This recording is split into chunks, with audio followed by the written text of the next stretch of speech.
You're watching the Alabama Weather Network.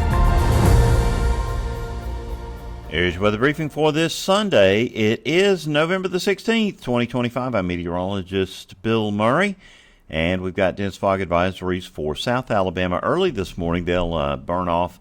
That fog will burn off by mid-morning. Those advisories will expire by 9 a.m. this morning, and that will be sort of a pattern we'll be repeating for the next several days. You see visibility is now down to zero as I record this at 6:33 this morning at Geneva and Troy, Andalusia and Greenville down to 1 mile. Mobile also down to zero as well. Satellite does not really reflect that low cloudiness in that stratus. See some showers over there, southwestern Virginia, mountains of North Carolina, and eastern Tennessee that were there earlier this morning, kind of dissipating as they go downslope. We got some clouds moving through southwestern Mississippi, southeastern Louisiana, and you can barely imperceptibly make out some cloudiness there associated with our front in southeastern Missouri and northwestern Tennessee. No severe weather expected today, according to the SPC, across the country or tomorrow.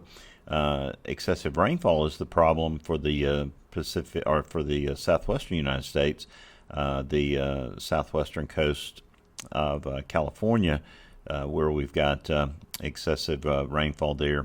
Slight risk for the middle California coast there between San Francisco and Los Angeles. A big pineapple connection going on there. Lots of heavy rainfall all over the state of California. That's really good news for them, actually, despite the flooding that they're experiencing in the areas that have had burns this year, like the Palisades area in Los Angeles. They had flash flood warnings yesterday. The big winners this week will be from St. Louis down to Fayetteville and Texarkana, down to Dallas in the Arklatex, where they're going to get a couple of inches of rain. Here in Alabama, we're not so lucky. We're only going to get a quarter of an inch of rain if we're lucky. The excessive fire outlook for today really is concentrating on an area that we don't normally see in Virginia and North Carolina. They've actually got an enhanced risk today in the I-95 corridor. They're in places like Petersburg and areas there just south of Washington, D.C. That shifts back to the panhandle of Texas and into eastern New Mexico tomorrow. We actually have a low-end fire risk tomorrow across central Alabama. Cold front moving in today. It'll be dry, lowers those humidities. We'll have some gusty winds, and that's going to cause some fire risk dangers for Alabama.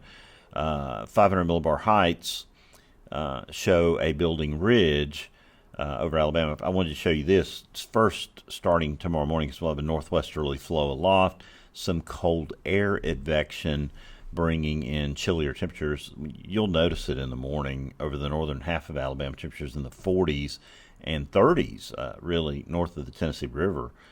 So remember that as you get ready to head out to work or school, because you're going to need to bundle up.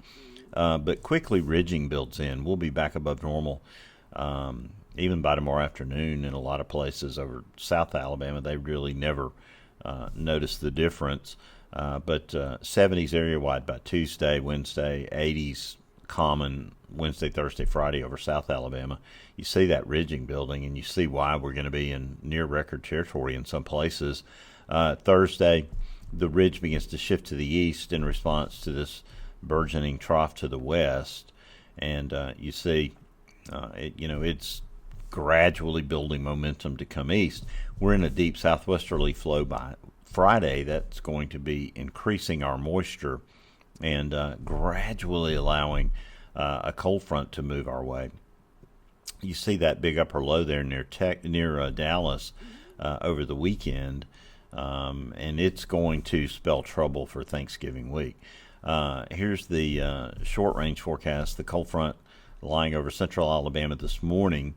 Skies will kind of clear out, And this is a dry front, not really going to have any rain associated with it. I can't rule out a sprinkle over northeastern Alabama still. I just think there's going to be a couple of those. And then tonight and early tomorrow, as that front kind of gets some impetus to come back north, we'll see a few light showers form in southwestern Alabama, places like Jackson, Monroeville, over to Chatham. You might see a shower.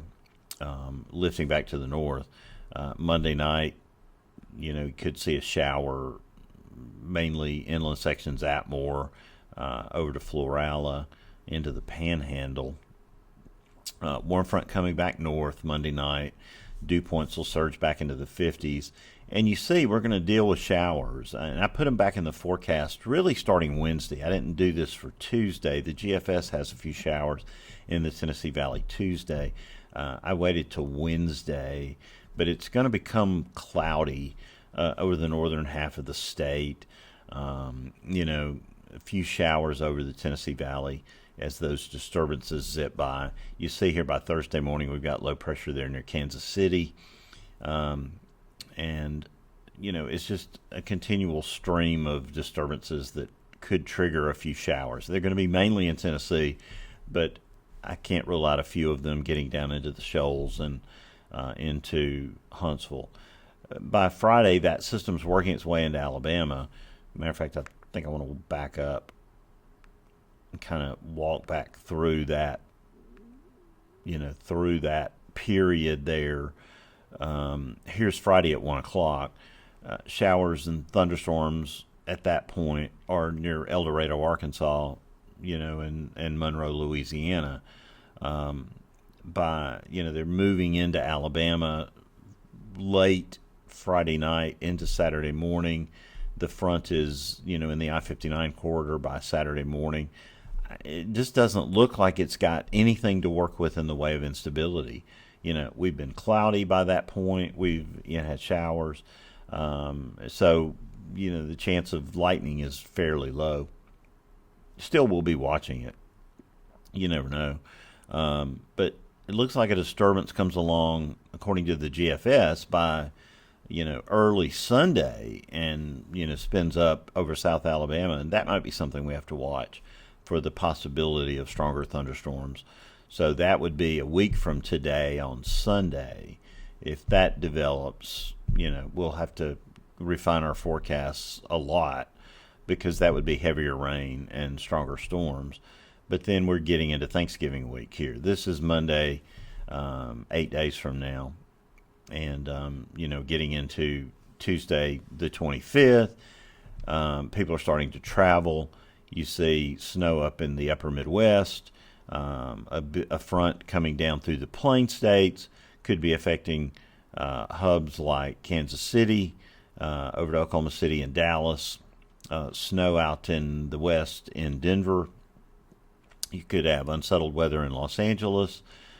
Looking pretty good in the east, but the rain is really increasing by the busiest travel day of the year on Wednesday. Places like Kansas City could be a mess. Denver, snow developing over the plains.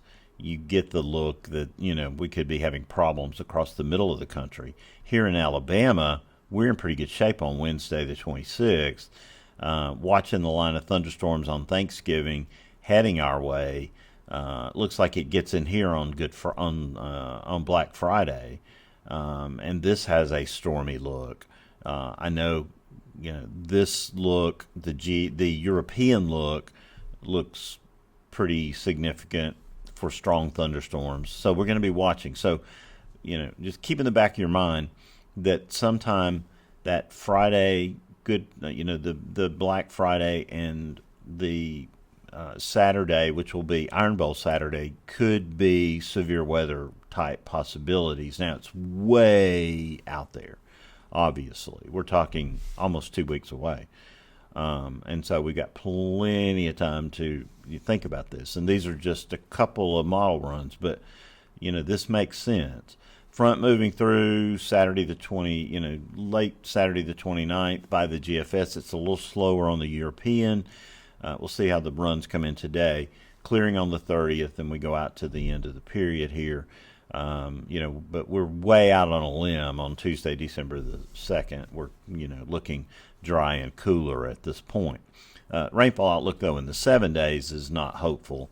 A quarter to half inch north of I-59, southeast of I-59.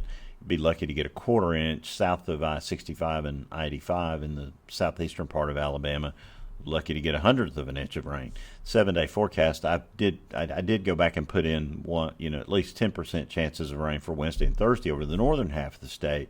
Best chance comes on Friday. Just remember, you are going to have some places in the 30s on Monday morning, back in the 40s Tuesday morning, but then we'll be in the 50s as we go into this above normal regime. The 7-day forecast for South Alabama, foggy this morning, but then we're dry through Friday, with the exception of maybe an isolated shower Monday night into Tuesday morning. 80s are going to be common, really, Wednesday through Friday, and maybe even Tuesday in some spots. So it's going to be a warm week for South Alabama especially. And so anyway, that's your briefing for this Sunday. I'll have notes on the blog and frequent updates throughout the day as we begin to move toward Thanksgiving here. James will be back with 2-a-days tomorrow. I'll get to do this again next Saturday and Sunday, and until I get that chance, as I always tell you, keep an eye to the sky, because you'll always have something fun to look at.